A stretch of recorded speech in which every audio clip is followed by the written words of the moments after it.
This conference will now be recorded. Man, so everything been good? Everything has been good, man. We've been back in the office since the summer. So I mean, we've been rocking and rolling, picking up on conversations that we left off on back in the spring before COVID hit. We are moving ahead with the Welcome Center project. So I'm not sure if you've caught wind of it, but we're building a new Welcome Center on campus, and it'll connect to the Alumni Association, and this will be a university-wide project, but the Alumni Association will kind of take hold of it. So we're actually pretty close to going public. We're sitting at about, I want to say, 24 million out of a $32 million project in the door so far. And we plan to go public around February, March, and then break ground, at least on the first phase of the project, around May of next year. So COVID kind of pushed that back a little bit, but it actually gave us some time to continue to have conversations, get a little bit more dollars in the door, and pad that cushion a little bit more for us. So it turned out to be a blessing. Say that again. Where's it going to be built at? Yeah. So it's gonna the Alumni Association's parking space. So it's going to be directly in that parking lot connected to the Alumni Association. So we'll lose a little bit of parking space there, but being across from the parking garage and other ample space around campus, I think we'll make up for it. So it's going to be a pretty cool project. The Alumni Association will get an update as well, and we'll connect the two buildings, what we're calling Traditions Hall. So it's a play on kind of the past, present, and future, and being connected through traditions. And we don't think, and DI confirmed this, our architectural firm that's working on it, we don't think there's another alumni association out there working on a project like this. So when it's all said and done, we will have some of the most cutting edge technology in our Welcome Center. We'll have one of the newest, if not the newest, Welcome Center in America. And quite frankly, is going to help us when we come out of this pandemic. It's going to be very competitive when we get to recruiting students, and that first impression is just going to be even more important. So I'm excited. Yeah. Well, cool. Well, so I appreciate you taking the time to do this, man. I really do. I just think it's an important conversation, and the more stories we can get out there with these former student athletes, I think the better off these younger guys will be. So let me just go ahead and jump into my intro real quick. Hey guys, what's going on? This is Pat Brown. I'm a financial advisor in Lawrence, Kansas with Edmonds Duncan Investment Advisors. Played football for University of Kansas many years ago. Played outside linebacker, 3-year starter, and enjoyed my time immensely there at the university. Met a lot of great people, and I became very passionate about financial literacy for student athletes, which led me down a path of interviewing former student athletes with the hopes that current student athletes will learn from their success and failures to create better habits while they're in school that will hopefully stay with them throughout school, and then of course once they get out of school to essentially shorten that learning curve quite a bit. So the thing that I normally do is just kind of read the definition of financial literacy because I'm under the impression, a lot of guys are under the impression that financial literacy means that they're not smart, which is not the case. So financial literacy is the possession of a set of skills and knowledge that allows an individual to make informed and effective decisions with all their financial resources. And I'm sure you can attest, just being a student athlete in general, we form these habits on the field, in the weight room. And I think if we can apply that same mentality, like I said, with financial literacy, I think we'll be better off. So all that being said, my guest for today is Keon Stowers, who played at the University of Kansas as well. And again, welcome. And thanks for being here, man. Absolutely. Thanks for having me. It's a pleasure to be able to pass along knowledge that me and you once did not have, and we were able to learn it from someone else. And now you're taking it upon yourself to kind of gather this knowledge and get it out earlier than before. So I appreciate you for having me. Absolutely. So to kind of dive into it, if you think back to your freshman and sophomore year, And kind of doing a little cyber stalking on you early. I know your past is definitely it's different, obviously, than a lot of other cats. You kind of have to grow up kind of early, but um, normally, the question is, tell me about your thoughts on money, credit, savings, budgeting when you're first here. How did anybody ever take you to the side once you actually got to school? I mean, if you want to dive into your background, we can certainly do that Yeah. as well. Absolutely, yeah. So, kind of like you alluded to, man, I'm not shy about talking about it either. So I'm happy you kind of delved into it. You Sure. know, I did not grow up in a very stable environment, and I did not have my parents talking about financial literacy or finances, so to speak. It was always a sore topic around our house. And it just brought pain and things that we just did not want to talk about. So to your point, no, I didn't have that training or that upbringing around that, and quite frankly, when I got to college, it was more so of me being exposed to it than it really being an institution of the college that I actually learned, a part of the college that I learned from. And what I mean by that is, I was exposed to having money now via a scholarship check, having money via a Pell Grant, and having money in your bank account and saying, man, I don't think my parents have ever even had this much money in their bank account, let alone me, this 19-year-old kid, just getting money thrown to me. So legally, Right, right. yeah, you want to clarify that. So I had to learn very, very quick of like, dude, you can't go out and just blow through this money. And then, halfway through the month, you're sitting there, don't really have any money to put gas in your car, don't have money to get a haircut. So again, coupling my the lack of education around financial literacy growing up with just being thrust into this environment of a Division I athlete, it definitely made me grow up early. So then once you, like you said, you got to school, and I know you said that was kind of the first time kind of having exposure to everything. Um, how far did you get before you started, trial and error as far as, first of the month, I got X amount, mid-month, I have nothing. Did you kind of senior, junior year before you kind of really settled in? Oh yeah, I mean, definitely. It was later on for sure. And then you look back, and you're like, man, I had all of that. I could have been saving that.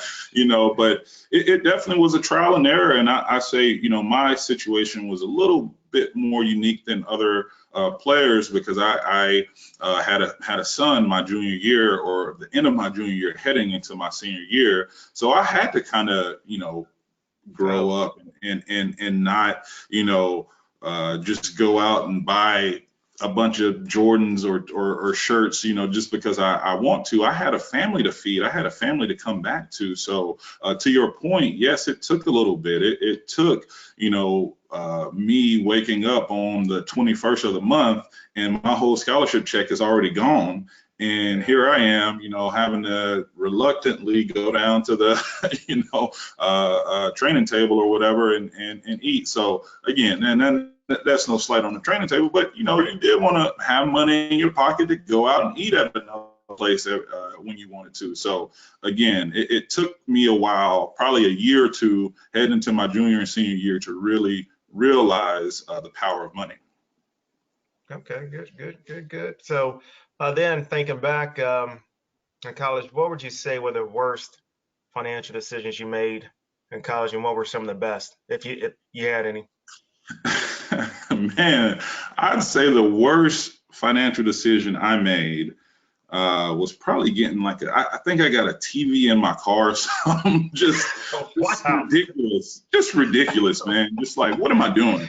We didn't even have a TV in our house growing up, and here I am getting a TV in my car. I mean, it sounded cool, but now that I'm 28 years old and I got a mortgage to pay and all the I'm like, what was I thinking? What was I doing?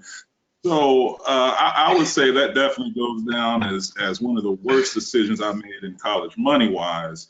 Yeah. One of the best decisions, I would probably say getting a interest-bearing savings account Oh, towards my senior year, and it hmm. was really just geared towards me putting up any type of disposable income that I had that I could afford to put up into the savings account.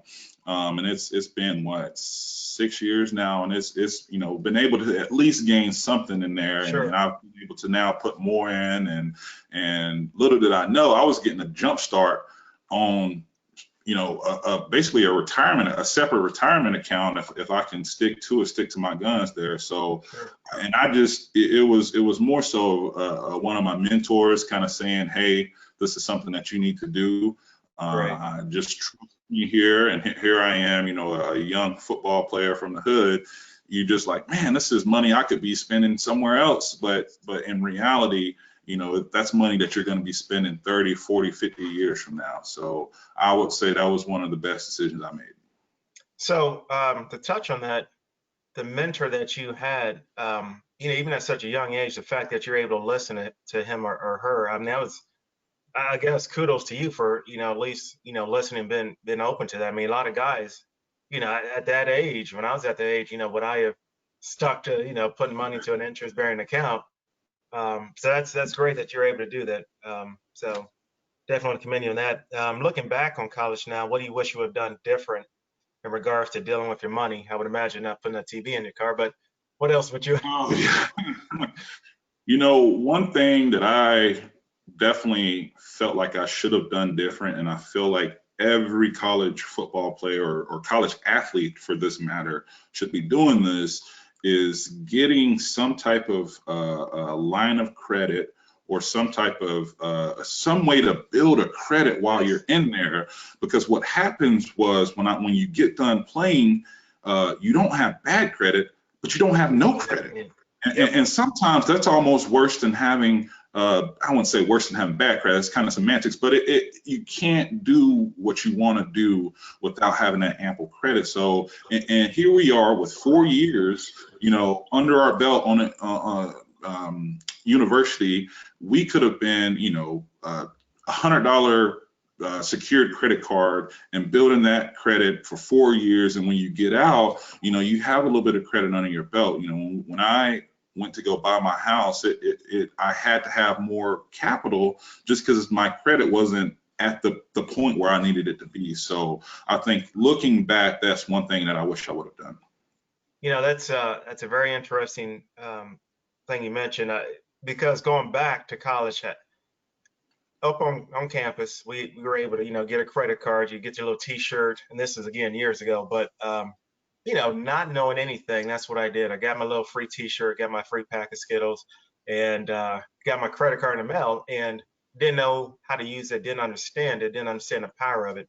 And so you fast forward, I'm behind the eight ball. As soon as I get out of school, I'm behind the eight ball, and constantly trying to recap that. And so I say it's interesting because that's what I tell guys. Even if you get a credit card, $300, use it, not to the extreme, but use $30. Whatever you use to pay, whether it's your cell phone bill, whatever it is, just to build up that credit. So again, I appreciate you saying them because that's definitely been a belief of mine. Um, so yeah, definitely. Absolutely. I've had this conversation before, and I think some of the pushback is like, do we really want to be giving a bunch of college students a bunch of credit cards and just send them out here willy nilly? Well, I think what we're scarred obviously by our society and our credit consuming society, but I Hmm. think if it comes with financial literacy, obviously, Yeah. and education behind using that credit card, and even some anecdotal feedback and experience from our coaches. I mean, our coaches go home every day and balance their checkbooks. They go home every day and pay off their credit cards. They know what's going on. So Yeah. being able to implement a program and have that feedback. So and obviously those are pipe dreams, but hopefully we can get there one day. Yeah. No doubt. No doubt. We'll put a pin in that. I'm sure we'll touch on that later on because I think I'm behind you on that one. Um, So how have the habits that you formed in college affected life after college, or has it? Yeah, I would think some of the habits for me that I formed in college was really honing in on my relationship building. I was able to be voted as team captain 2 years, and I think that was built off of me building the relationships with my teammates, with my coaches, with the full staff, and them trusting in my leadership. And I think that has spilled over into my professional career. And when I look at my path to where I've started and where I'm at now, I think networking and building relationships has been the key, I guess, driver to my professional success. And I think, again, this is another thing that we can really hone in on as institutions of educating our players on how to actually network. We can say go out and network, go out and rub elbows, but it's awkward. Me and we've been in these rooms even today as grown men. It's still awkward kind of getting into these conversations. So being able to educate these guys on how to network and also leverage that network to get you where you need to go. So to go back to your question, I think building relationships, building a network, and learning how to leverage that network, I learned in college and was able to spill that over to my professional career. Excellent, excellent. And we're getting towards the end here. So what are some of the pitfalls you hope your story could prevent to younger student athletes out there? What would you say? Man, that's a really good question. I would say really just uh, making yourself vulnerable enough to reach out for help and to take that help and to trust your gut when someone wants to help you. Because I think a lot of times, and I'm going to be candid here, a lot of times when young, quite frankly, black men from underwhelming circumstances, when there's an opportunity, we have been scarred so many times that sometimes we don't trust it, or we just don't take it, or we don't have that intuition to take it. And on the flip side, our counterparts are taking it and excelling with it. So Yeah. I think something I really want former student athletes to take from me is to, one, make yourself vulnerable for help, Hmm. and two, take that opportunity when it comes. Man, there's once in a lifetime opportunities that happen every day that people either miss or pass up, and that's not coming back anymore. And I've taken it upon myself to every opportunity that comes at my foot, I'm going to take it and run with it. So I think that's one thing I want to pass along to my student athletes right now. Well put. Well put. So now, bonus round. Now, I don't know. I was trying to think. Did you have any opportunity to go to the next level, or get to sniff at that? Yeah, so I actually didn't play at the next level. I was unfortunately hurt. I actually tore my pectoral muscle on pro day. So on the 225 bench press in front of 32 scouts, I tore my pectoral muscle off the bone, and that was the end of my career at the snap of a finger. But I tell you, the next week, I had the Vikings called me that weekend checking on me. The Bears, Chicago Bears, wanted me to come to their mini camp. The Texans they were probably going to draft me if I hadn't torn my late round, obviously torn my pectoral muscle. But I tell you, I made a decision so quick and so swift to move on, to understand that it is okay if I did not make it to the next level. I had a 24-hour pity party, and then after that, it was on to the next level. The next week, I had flew out to interview for a job with Continental Tire, a Fortune 500 company. I ended up landing that job back home. Worked there for a year. A year after that, I came back to campus, and it's been the rest is history. So again, although I didn't get to live out my boyhood dreams of playing in the NFL, I was close enough, and I think it was a blessing in disguise that it has set me off on a path that really I will be able to impact, I think, my family and people around me even more so without even going to the NFL. That's awesome. Um, Man, I appreciate, like I said, the time with you and just learning about your story, man. It's again amazing what you've come from to what you are now. If you can kind of just talk about, obviously, you know, graduate from University of Kansas. What are you doing now? What's your role? And kind of talk about that. Yeah, absolutely. So I graduated KU 2015. Again, like I said, I moved home for a year, like every football player does. They spend 4 years at these universities, big time universities, and then just go home after we graduate. What are we doing?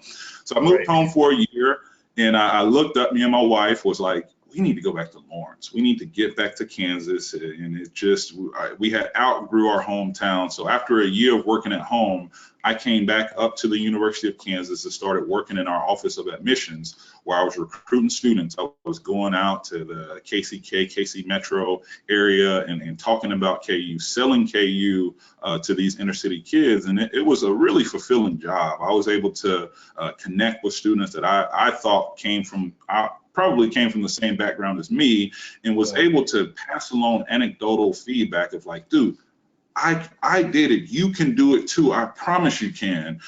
So that was a very fulfilling job. I worked there for about a year and a half before an opportunity came before me to move over to the Alumni Association, where I served as their assistant director of student programs, where I was tasked with basically growing the rapport and growing the brand of the Alumni Association within our student population, getting those students familiar with what we do and why we do it while they're on campus, so that when we leave, they are already in tune with our priorities, and they are already connected to the Alumni Association.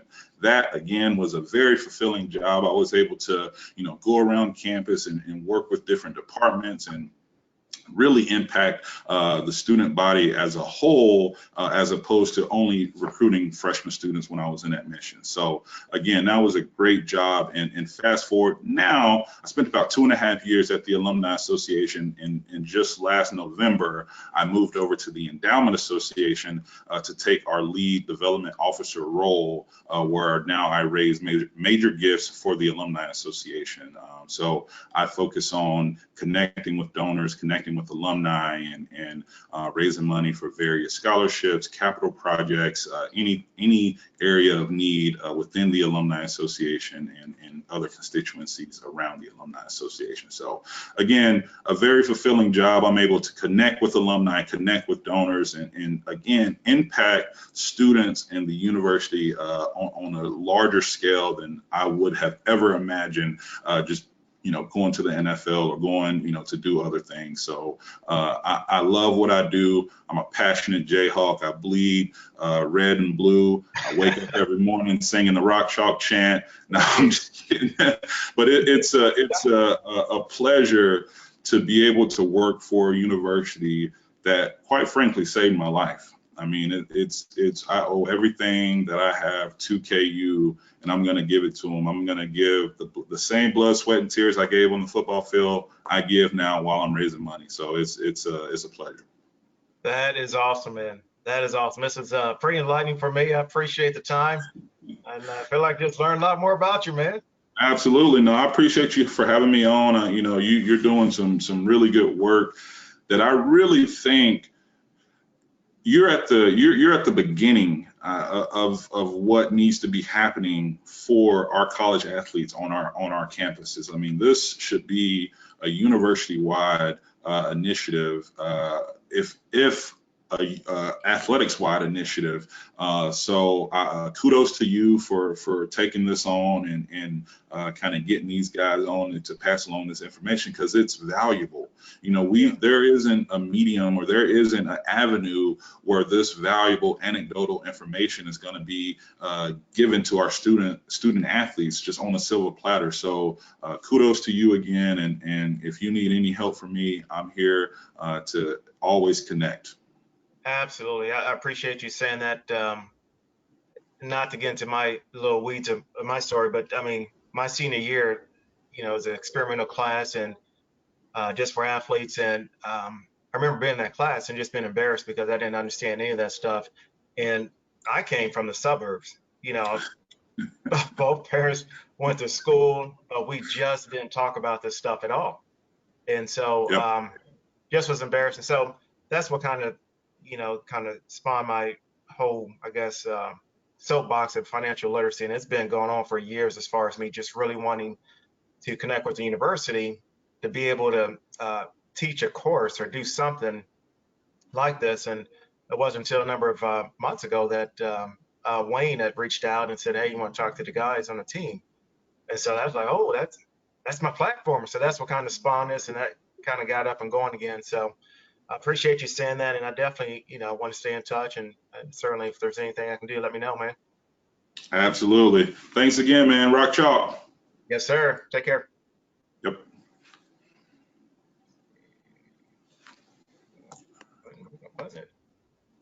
Perfect.